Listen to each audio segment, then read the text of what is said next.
Doctor সাহেব, আমার পাতলা পায়খানা হয়েছে, ওষুধ দেন। পাতলা তো বুঝলাম, তো কেমন পাতলা? অনেক পাতলা। ভালো করে বুঝান কেমন পাতলা। এই মনে করেন আপনি মুখে নিয়ে কুলি করতে পারবেন। এই নেন, আমি আপনার ওষুধ লেখা দিতেছি। 1 সপ্তাহের ভিতরে নিশ্চিত আপনার পায়খানা শক্ত হয়ে যাবে। আপনার ওষুধ খেয়ে আমার পায়খানা তো অনেক শক্ত হয়ে গেছে। কেমন শক্ত? অনেক শক্ত। একটু ভালো করে বুঝান কেমন শক্ত। এই মনে করেন আপনার দাঁত দিয়ে কামড়েও ভাঙতে পারবেন না। স্যার, আমি আমার ওজন কমাইতে চাই। ও, তাহলে আপনি প্রত্যেকদিন সকালে 2টা রুটি খাবেন, দুপুরে হাফ প্লেট ভাত খাবেন ও রাতে 1টা রুটি খাবেন। এগুলাকে খাওয়ার আগে খামো নাকি পরে খামো? আপনার সমস্যা বলেন। আমার শ্বাস প্রশ্বাস নিতে খুব কষ্ট হচ্ছে। চিন্তা করেন না, আমি ওটা বন্ধ করে দেওয়ার ব্যবস্থা করতেছি। বলেন আপনার কি সমস্যা? আমার ভাত খাওয়ার পর খিদা চলে যায়।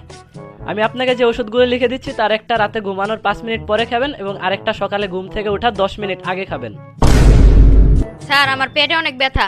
তো আপনার পায়খানা কেমন? গরিব মানুষ, পায়খানা আর কেমন হইব? 3 পাশে বেড়া আর সামনে ছেঁড়া কাপড়ের পর্দা।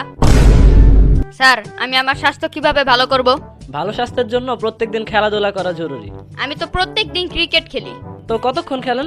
যতক্ষণ মোবাইলের ব্যাটারিতে চার্জ থাকে। ডাক্তার সাহেব, আমি ঘোড়ার মতো কাজ করি, গরুর মতো খাই, কুকুরের মতো ক্লান্ত হয়ে পড়ি। আমি এখন কি করতে পারি? আমি কিভাবে বলবো, আমি তো পশুর ডাক্তার নই। আমার দেয়া প্রেসক্রিপশনটা ফলো করছেন তো? করি নাই, কারণ ওটা ফলো করলে আমি এতদিনে মরে যেতাম। কেন? ওটা তো 4 তলা ছাদ থেকে পড়ে গেছিল। ডাক্তার, আমি কানে কম শুনি। আচ্ছা, তাহলে বলেন তো 6। 9। মার হাবা, আপনি তো কানে কম না বেশি শুনেন।